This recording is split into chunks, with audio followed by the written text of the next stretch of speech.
اللہ تعالیٰ نے زمینوں سے دریافت کیا، اے زمینوں کے ساتھ و طبق بتاؤ، میں تم پر اپنا قرآن کلام مقدس نازل کرنا چاہتا ہوں، کیا تم برداشت کرو گے؟ تو زمین نے زبان حال سے عرض کیا کہ یا اللہ اگر یہ جاہ و جلال والا کلام ہم پر نازل ہوا تو تیرے خوف کے مارے ہمارے اندر زلزلے آ جائیں گے، تباہیاں مچ جائیں گی، اس طرح بربادیاں مچ جائیں گی۔ اللہ تعالیٰ نے دریاؤں سے دریافت فرمایا کہ اے دریاؤں بتاؤ میں تم پر اپنا کلام مقدس قرآن کریم نازل کرنا چاہتا ہوں، کیا تم برداشت کرو گے؟ تو دریاؤں نے عرض کیا تھا یا اللہ اگر یہ تیرا جاہ و جلال والا کلام ہم پہ نازل ہو گیا تو تیرے خوف کے مارے ہم خشک ہو جائیں گے، سوکھ جائیں گے، ہمارے اندر ایک قطرہ بھی پانی کا نہیں بچے گا۔ اللہ تعالیٰ مخلوقات میں پوچھتا رہا، یہاں تک کہ پوچھتے پوچھتے جب باری آئی آمینہ کے لال کی، جب باری آئی محبوب بے مثل و بے مثال کی، جب باری آئی رب کے دلدار کی، جب باری آئی مدینے کے تاجدار کی،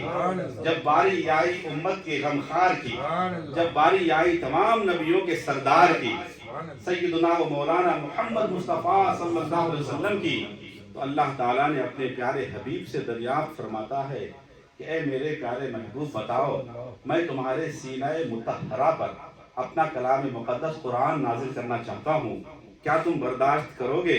قربان جائیے پیارے حبیب کے پیارے جواب پر پیارے مصطفیٰ عرض کرتے ہیں یا اللہ اگر تیرا منشا یہ ہے، اگر تیری مشیت یہ ہے، اگر تیری رضا یہ ہے، اگر تیرا فیصلہ یہ ہے، اگر تو یہ چاہتا ہے کہ یہ تیرا جاہ و جلال والا کلام میرے سینے پہ نازل ہو جائے تو پھر اے اللہ اس مقدس کلام کو میرے سینے پہ نازل فرما۔ سبحان اللہ۔ کیوں؟ اس لیے کہ اس کلام کو میرے سینے پہ نازل فرمانا بھی تیرا ہی کام ہے اور اس سینے کے اندر قوت برداشت دینا بھی تیرا ہی کام ہے۔ اللہ سبحانہ و تعالیٰ نے اپنے فضل و کرم سے اپنے پیارے محبوب کے سینے پر قرآن کریم نازل فرمایا۔ شب قدر کے موقع پر لوح محفوظ سے آسمان دنیا پر ایک بار یہ قرآن نازل ہوا، پھر وہاں سے لے کر حضور پاک کے مبارک سینے پر 23 برس کی مدت میں وقتاً فوقتاً قرآن کریم نازل ہوتا رہا، یہاں تک کہ الیوم اکملت لکم دینکم کر کے اللہ نے مکمل قرآن محبوب کے سینے پہ نازل فرما دیا۔ ایسا عظیم جاہ و جلال والا کلام سینہ مصطفیٰ پہ نازل ہو گیا۔ اب وہی قرآن حضور کے فیضان سے، حضور کے سینے مطہرہ سے منتقل ہو کر اہل بیت اور صحابہ کرام کے سینوں میں آیا، اہل بیت اور صحابہ کے سینوں سے منتقل ہو کر تابعین کے سینوں میں آیا، تابعین کے سینوں سے منتقل ہو کر امام اعظم ابو حنیفہ کے سینے میں آیا،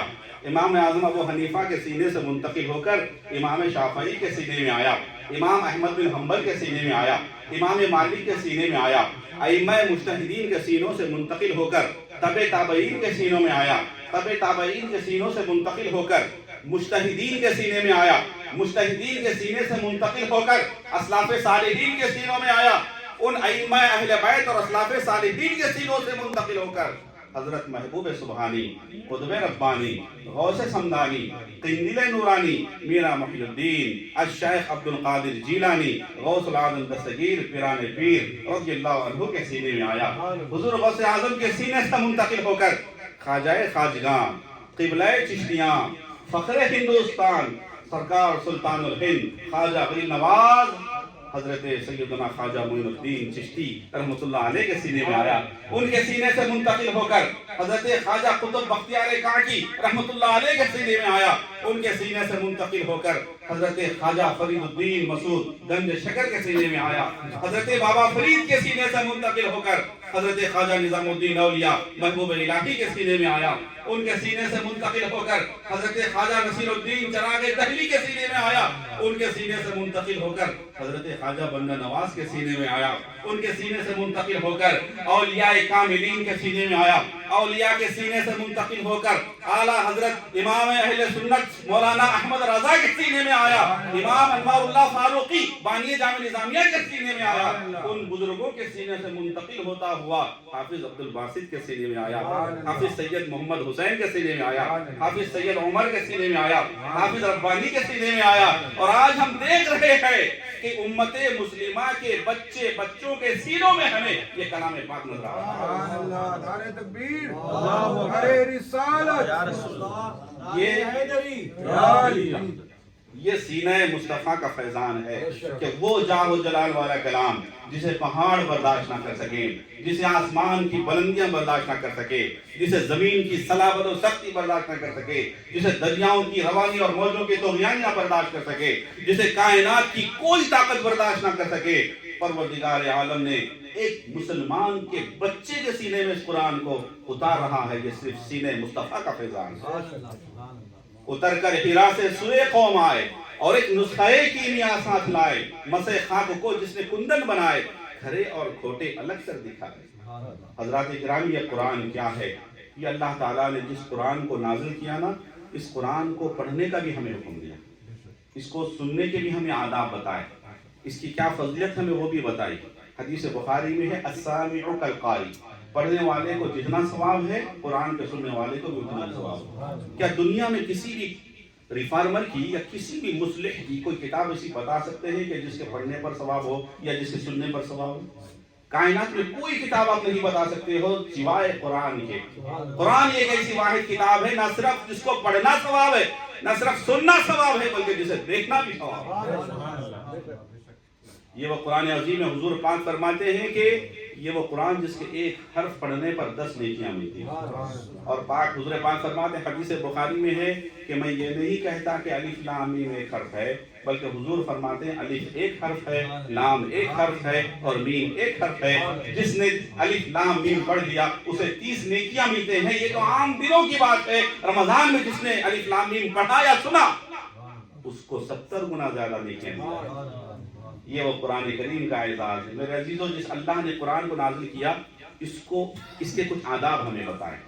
اس کی شان بھی ہمیں بتائی کیا ہے۔ آپ کو معلوم ہے قصص النبیین جو قرآن کریم میں آئے ہیں، نبیوں کے قصے، نبیوں کے واقعات، ان کو پڑھو گے تو آپ کو پتا چلے گا کہ آسمانی کتابوں میں ایک کتاب جس کا نام زبور مقدس، یہ کس میں نازل ہوئی تھی؟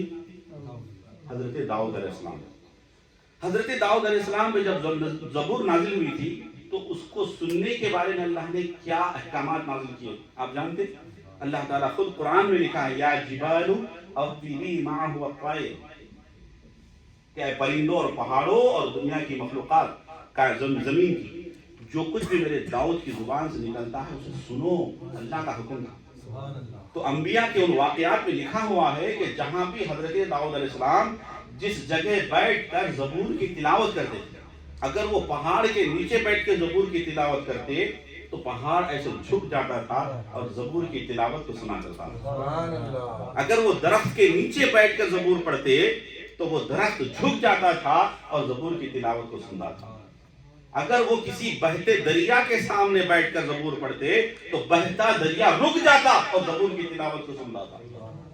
اگر وہ کسی مقام پر بیٹھ کر تلاوت کرتے تو ہواؤں میں اڑنے والے پرندے بھی رک جاتے اور زبور کی تلاوت کو سنا کرتے۔ اگر وہ کسی جگہ بیٹھ کر قرآن زبور کی تلاوت کرتے تو اس جگہ سے گزرنے والے جانوروں کے غول بھی رک جاتے اور زبور مقدس کی تلاوت کو سنتے۔ جہاں بیٹھ کر زبور پڑھتے انسانوں کے دستے جمع ہو جاتے اور زبور کی تلاوت کو سنتے۔ یہ ساری فضیلت سننے کے بعد زبور کی آپ کے دل میں دماغ میں سوال آ رہا ہوگا کہ جب زبور کی یہ شان ہے تو قرآن کی کیا شان ہے؟ زبور کو سننے کے لیے جب یہ سب لوگ آتے ہیں تو قرآن کو سننے کا کیا عالم ہوگا، اس کی کیا شان ہوگی۔ آئیے میں حدیث بخاری حدیث مشکات کے حوالے سے ایک واقعہ سناتا ہوں صحیح حدیث کی روشنی میں۔ مشکات شریف جلد اول باب فضائل القرآن میں ہے۔ حضرت سیدنا ابو سعید خدری رضی اللہ تعالی عنہ سے روایت ہے، وہ فرماتے ہیں کہ حضرت اسید بن حضیر، یہ حضور کے ایک صحابی ہیں، وہ اپنے گھر میں ایک مرتبہ قرآن کریم کی تلاوت کر رہے تھے اور گھر کے باہر استبل خانے میں، ان کی حویلی تھی بہت بڑی، استبل خانے میں گھوڑا بندھا ہوا تھا اور گھوڑے کے بازو ہی ان کا ایک بچہ جھولے میں لیٹا ہوا تھا۔ تو حضرت اسید بن حضیر فرماتے ہیں کہ میں اپنے گھر کے اندر قرآن کریم کو ایسے کھول کے تلاوت جیسے ہی شروع کیا، گھوڑے نے آوازیں لگانا شروع، گھوڑا ہنہنانے لگا، گھوڑا آوازیں نکالنے لگا۔ مجھے ڈر ہوا کہ کہیں وہ گھوڑا میرے بچے کو نقصان نہ پہنچائے، اس خیال سے میں قرآن کی تلاوت کو روکا اور باہر جانا چاہتا ہی تھا کہ گھوڑے نے آواز کرنا بند کر دیا، تو میں باہر نہ گیا۔ میں پھر دوبارہ قرآن کریم کی تلاوت میں لگ گیا۔ جیسے ہی میں قرآن عظیم کو کھولا، دوبارہ تلاوت شروع کیا، تو گھوڑے نے پھر بدکنا شروع کر دیا، پھر آوازیں، پھر ہنہنانا شروع کر دیا۔ مجھے ڈر ہوا کہ کہیں یہ گھوڑا میرے بچے کو نقصان نہ پہنچائے، اس خیال سے میں نے تلاوت کو روکا۔ جیسے ہی میں نے تلاوت کو روکا تو گھوڑے نے بھی آواز کرنا بند کر دیا۔ حضرت اسید بن حضیر فرماتے تیسری بار جب میں قرآن عظیم کی تلاوت شروع کیا تو گھوڑا پہلے سے زیادہ بدکنے لگا، پہلے سے زیادہ ہنہنانے لگا، پہلے سے زیادہ آوازیں اور شور کرنے لگا۔ تو مجھے یقین ہو گیا کہ ہو نہ ہو یہ گھوڑا میرے بچے کو نقصان پہنچائے گا۔ اس خیال سے میں قرآن کو بند کیا اور دوڑتا ہوا باہر آیا۔ اچانک میں کیا دیکھتا ہوں کہ میرے گھر کی چھت پر پورا نورانی سما ہے، نور کا ایک سائبان ہے، ایک نور روشنیوں کا ایک جمگھٹا ہے جو میرے گھر کی چھت سے آسمان کی طرف جا رہا ہے۔ میرے گھر کی چھت میں ایک روشن دان بنی ہوئی ہے، وہاں سے روشنیاں آسمان کی طرف جا رہی ہیں۔ یہ نورانی سما، یہ پرنور منظر میں دیکھتا رہا۔ صبح کا انتظار کیا۔ جیسی صبح ہوئی تو فجر کی نماز مسجد نبوی میں ادا کرنے پہنچا۔ حضور پاک کو یہ سارا واقعہ سنایا۔ جیسے حضور نے جب یہ سنا تو برجستہ حضور نے فرمایا اقرأ یا اسید، اقرأ یا اسید، اقرأ یا اسید، اے اسید پڑھو، اے اسید پڑھو، اے اسید پڑھو۔ عرض کرنے لگے حضور میں تو پڑھتا مگر بچے کے خوف نے مجھے باہر نکلنے پہ مجبور کیا اور میں نے یہ نورانی سائبان دیکھا۔ تو حضور نے فرمایا اے اسید جانتے ہو وہ کیا چیز تھی؟ تو صحابہ کی عادت تھی جو نہیں جانتے تو کہتے اللہ و رسولہ عالم، یا رسول اللہ اللہ بہتر جانتا ہے یا اللہ کی عطا سے آپ بہتر جانتے ہیں؟ حضور بہتر جانتے ہیں۔ حضور پاک نے فرمایا اے اسید سنو، وہ اللہ کی رحمت کے نورانی فرشتے تھے، وہ اللہ کی رحمت کے نورانی فرشتے تھے جو تمہارے قرآن عظیم کی تلاوت کو سننے کے لیے تمہارے گھر میں آ رہے تھے۔ جب تم قرآن کھول کے پڑھتے تلاوت سننے فرشتے آ رہے تھے، جب تلاوت روک کر باہر جا رہے تھے تو فرشتے واپس جا رہے تھے۔ اللہ اکبر۔ عزیزان گرامی اب مجھے کہہ لینے دیجئے کہ جہاں زبور پڑھی جائے وہاں بہتا دریا رک جائے اور زبور کی تلاوت کو سنے، جہاں زبور پڑھی جائے وہاں درخت جھک جائے زبور کی تلاوت کو سنے، جہاں زبور پڑھی جائے وہاں پہاڑ جھک جائے اور زبور کی تلاوت کو سنے، جہاں زبور پڑھی جائے وہاں پرندوں کے جھنڈ رک جائیں اور زبور کی تلاوت کو سنے، جہاں زبور پڑھی جائے وہاں جانوروں کے غول جمع ہو جائیں اور زبور کی تلاوت کو سنے، جہاں زبور پڑھی جائے وہاں انسانوں کے دستے جمع ہو جائیں اور زبور کی تلاوت کو سنے۔ اللہ نے قرآن کی یہ شان رکھی ہے کہ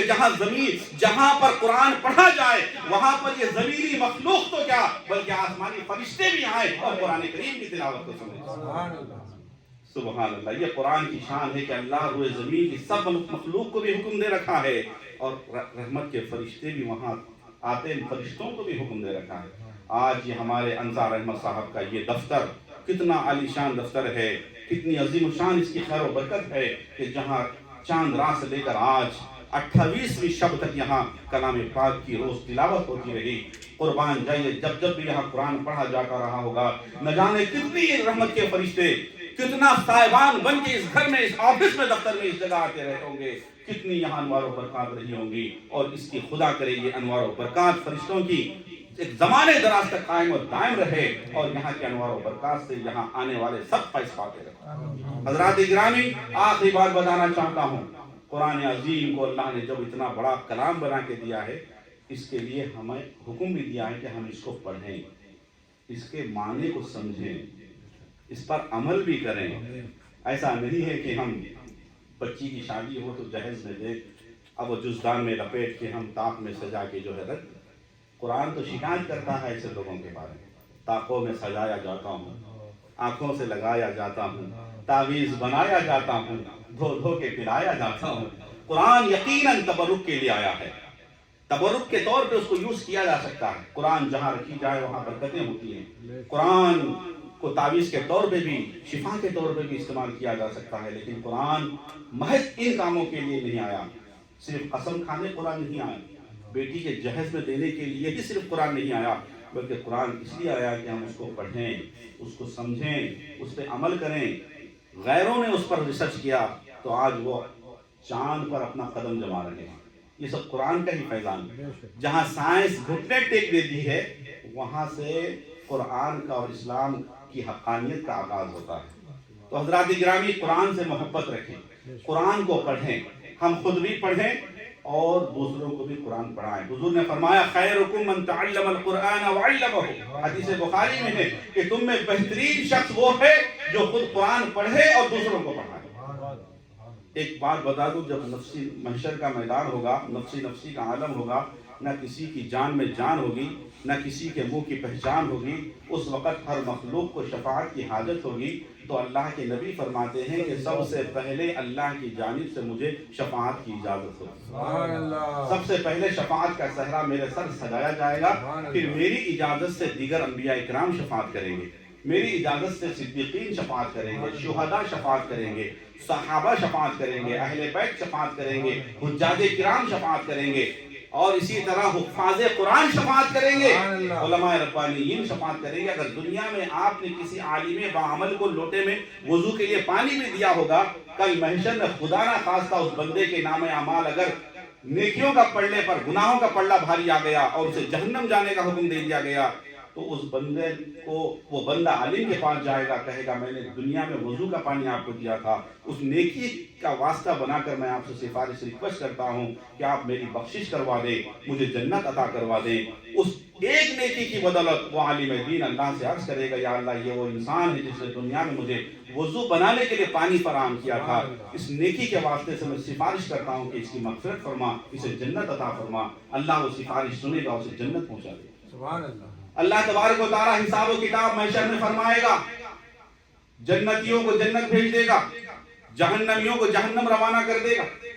لیکن کچھ حفاظ قرآن کو روک لے گا۔ وہ حفاظ قرآن گھبرائیں گے کہ پتہ نہیں ہم سے کیا غلطی ہو گئی، آج مجھے اللہ نے کیوں روک لیا۔ تو اللہ پاک فرمائے گا حافظوں تمہیں گھبرانا نہیں ہے، تمہیں ڈرنے اور فکر کرنے کی ضرورت نہیں ہے، میں نے تمہیں اس لیے روکے رکھا ہے کہ آج تم کو اکیلے جنت میں نہیں جانا ہے، بلکہ اپنے گھر والوں کو، اپنے چاہنے والوں کو بخشوانا ہے، جہنم سے نکالنا ہے اور جنت ساتھ لے کے۔ جیسے یہ مزدہ جہاں فضا وہ سنیں گے تو حافظ صاحب پہلے اللہ کی بارگاہ میں آئیں گے، عرض کریں گے، وہ حافظ صاحب عرض کریں گے کہ یا اللہ تو اچھی طرح جانتا ہے، تو عالم بذات صدور ہے، تو دلوں کے رازوں سے واقف ہے، اے اللہ تو ستار العیوب ہے، غفار الذنوب ہے، میں اپنے ماں باپ سے دنیا میں بے حد محبت کرتا تھا، میں ان کے دامن میں پناہ لیا کرتا تھا، میں ان کے آنچل ہی میں بسا رسا کرتا تھا، آج میں دنیا میں جب بھی کہیں جاتا تو ان کو چھوڑے بغیر یا ان کی اجازت کے بغیر نہ جاتا تھا، میں اپنے ماں باپ سے بے حد پیار کرتا تھا، آج میں میرے ماں باپ کو چھوڑ کر جنت کیسے چلے جاؤں؟ تو اللہ پاک فرمائے گا حافظ جاؤ، میں نے تو تمہارے والدین کو بخش دیا ہے۔ حافظ قرآن کے والدین کے سروں پر ایک ایسا نورانی تاج سجایا جائے گا محشر میں کہ جس کی روشنی سورج کی روشنی سے بھی زیادہ ہوگی، اور ان کے جسموں پہ ایسے جنتی حلے پہنائے جائیں گے کہ جب وہ محشر میں گزریں گے جنت کی طرف جا رہے ہوں گے تو اہل محشر اللہ سے پوچھیں گے، حدیث میں ہے کہ اللہ یہ نورانی چہرے والے، یہ نورانی تاج پہنے ہوئے، یہ جنتی حلے، نورانی لباس پہنے ہوئے، یہ خوش نصیب انسان کون لوگ ہیں؟ کہیں یہ تیرے پیغمبر تو نہیں، کہیں یہ تیرے رسول تو نہیں، کہیں یہ تیرے انبیاء تو نہیں؟ اللہ فرمائے گا نہیں، نہ یہ پیغمبر ہیں، نہ یہ رسول ہیں، نہ یہ نبی ہیں، بلکہ یہ وہ خوش نصیب انسان ہیں کہ دنیا میں جن کے بچوں نے حفظ قرآن کی دولت حاصل، جن کے بچے حافظ بنے۔ اللہ پاک کی بارگاہ میں پھر حافظ جنت میں جاتے جاتے رک جائے گا، اللہ پوچھے گا کیوں رک گئے ہو؟ کہا یا اللہ تو اچھی طرح جانتا ہے کہ تو نے میرے ماں باپ کو تو بخش دیا، میں نے جسے چاہ بخش دیا، لیکن میں دنیا میں جس دارالعلوم میں رہ کر میں نے حفظ کیا تھا، کچھ مجھے لوگوں نے تعاون کر کے حافظ بنایا، میں غریب تھا، میرے ماں باپ اس قابل نہیں تھے، ان معاونین کو چھوڑ کر میں آج جنت میں کیسے جاؤں؟ اے اللہ آج ان کی مغفرت فرما، اللہ کا دریائے کرم جوش میں آئے گا، اللہ فرمائے حافظ جاؤ، جتنے اپنے چاہنے والے ہیں ان سب کو جہنم سے نکالو اور جنت کی جانب لے کے جاؤ، میں نے تمہاری بدولت سب کی بخشش فرما۔ تو حضرات گرامی یہ حفاظ قرآن کا اعلیٰ مرتبہ ہے کہ اگر ہم ان سے حافظوں سے محبت رکھیں گے، یہ ایسا سینے میں ان کے قرآن ہے کہ ایسی لازوال دولت ہے۔ ایک بات بتا دوں، جس سینے میں قرآن ہوتا ہے نا وہ سینہ کبھی فانی نہیں ہوتا، مظروف لافانی ہے تو ظرف بھی لافانی۔ سینہ روایت میں آیا کہ ایک مرنے والا مر گیا، اس کو دفنا دیا گیا، مدتوں برسوں گزر گئے، اس کا جسم صحیح و سالم، اس کا کفن بھی سالم سلامت، اللہ نے زبان مٹی سے پوچھتا ہے مٹی یہ مرنے والا آیا تیری خاصیت تو یہ ہے کہ جو بھی تیرے اندر آتا ہے تو اسے سڑا دیتا ہے گلا دیتا ہے فنا کر دیتی ہے اسے کیوں نہیں سڑاتی گلاتی فنا کیوں نہیں کرتی تو مٹی زبان حال سے قبر کی مٹی کہتی ہے کہ اللہ میں اسے کیسے سڑاؤں کیسے گلاؤں جبکہ اس کے سینے میں مجھے تیرا کلام نظر آتا ہے سبحان اللہ حضور نے فرمایا حدیث بخاری و مسلم مشکات کی حدیث ہے کہ من کان فی جوفہ شیء من القرآن فهو کالبیت الخراب کہ جس کے سینے میں قرآن کا تھوڑا جز چند آیتیں یا چند سورہ یاد نہ ہو تو وہ سینہ ایک ویران گھر کی طرح ہوتا ہے اور ویران گھر میں جنگی شیطان قبضہ کر لیتا ہے حضور نے فرمایا کہ تم اپنے گھروں میں سورہ بقرہ کی ابتدائی آیتیں اور آخری آیتیں پڑھا کرو اس کی برکت سے تمہارے گھروں سے شیطان بھاگ جاتا ہے تو جس سینے میں یہ ہوگا وہاں سے بھی شیطان بھاگ جائے گا حضرات گرامی انوار الحق انسٹیٹیوٹ پچھلے ہم نے جون کے مہینے میں باضابطہ اس کا آغاز کیا ویسے اس سے پہلے سال بھی ہم نے ارشد بھائی کے الحمدللہ تعاون سے سپورٹ سے ویسٹرن پہ ہم نے کلاس چلائی تھی کلاسز آپ کے والدہ مرحومہ کے سارے ثواب کے لیے الحمدللہ وہاں بھی کافی بچے سمر کورس میں 2 مہینے فائدہ اٹھائے تھے لیکن ابھی پچھلے لاسٹ ایئر جون سے مسلسل ہم چلا رہے ہیں 11 مہینے 11واں مہینہ لگ بھگ چل رہا ہے ٹھیک جب 10 مہینے مکمل ہو رہے ہیں وہاں پر ہم نے سمر کورس پڑھایا حاجی صاحب واقف ہیں اور جو حضرات وہاں بچوں کو لائے ہیں ہمارے عرفان لانگیا صاحب آپ کی 2 صاحبزادیاں الحمدللہ وہاں پڑھی اقبال ملک صاحب آپ کے 2 شہزادے صاحبزادے وہیں پر الحمدللہ سمر کورس 60 دن تک پڑھے اور اس میں ہمارے حافظ صاحب کی بھی ہم نے خدمات لی بچوں کو پڑھانے کے لیے بحیثیت مدرس آپ نے خدمات انجام دی 38 اسٹوڈنٹس وہاں الحمدللہ ریگولر 60 ڈیز تک آ کر کے پڑھتے رہے اور بلا معاوضہ کوئی فیس کسی سے نہیں لی گئی فری اور ان بچوں نے 60 دن میں ہر وہ چیز سیکھی جو بچے عموماً گھروں کے عام ٹیوشنوں میں یا آن لائن کلاسز میں سال بھر میں نہیں سیکھتے بچے ناظرہ قرآن سیکھے تجوید سیکھے قرأت سیکھے اذان کی ٹریننگ ہے نعتوں کی ٹریننگ ہے نعت کی ٹریننگ دینے کے لیے تو عمران شیخ اتاری کی خدمات دی گئی تھی بچوں کے زبان میں کئی نعتیں ان کی سکھائی ہوئی آ گئی اس کے ساتھ ساتھ جو ہے نا بہت سی چیزیں جیسا کہ دعائیں ہیں 40 دعائیں 40 حدیثیں ہمارے نجم بھائی کی 2 صاحبزادیاں وہاں پوری 40 دعائیں انہوں نے یہ 2 مہینے کے کورس میں زبانی 40 حدیثیں ان کی چھوٹی صاحبزادی تو ایسے کھڑے رہ کے زبان پہ سنا سکتی ہے بچی یہ نجم بھائی یہاں موجود تو الحمدللہ حضرات ہم نے محنت کی اخلاص سے اللہ تعالیٰ نے لاج رکھی اور وہ سلسلہ جاری ہے وہاں کچھ بچے اور کچھ سنڈے کلاس کے بچے اس طرح جملہ 22 اسٹوڈنٹس ابھی ریگولر پڑھ رہے ہیں تو آپ کی دعائیں رہی تو انشاءاللہ کوئی ایک ہم چاہ رہے ہیں کہ مستقل ایک اس کے لیے ایک عمارت حاصل کریں مطلب یہ ہے کہ کوئی ایک بلڈنگ رینٹڈ بلڈنگ آغاز اس کا آغاز کریں تاکہ یہ علم دین کا سلسلہ جاری ہے علم کی شمع جو روشن ہوئی ہے اس کی روشنی پھلتی پھولتی پھیلتی رہے تو میں آپ سے کوئی چندے کی اپیل نہیں کروں گا میں کوئی ایسی ریکویسٹ آپ سے ابھی نہیں کروں گا میں صرف اتنی ریکویسٹ آپ سے ضرور کروں گا کہ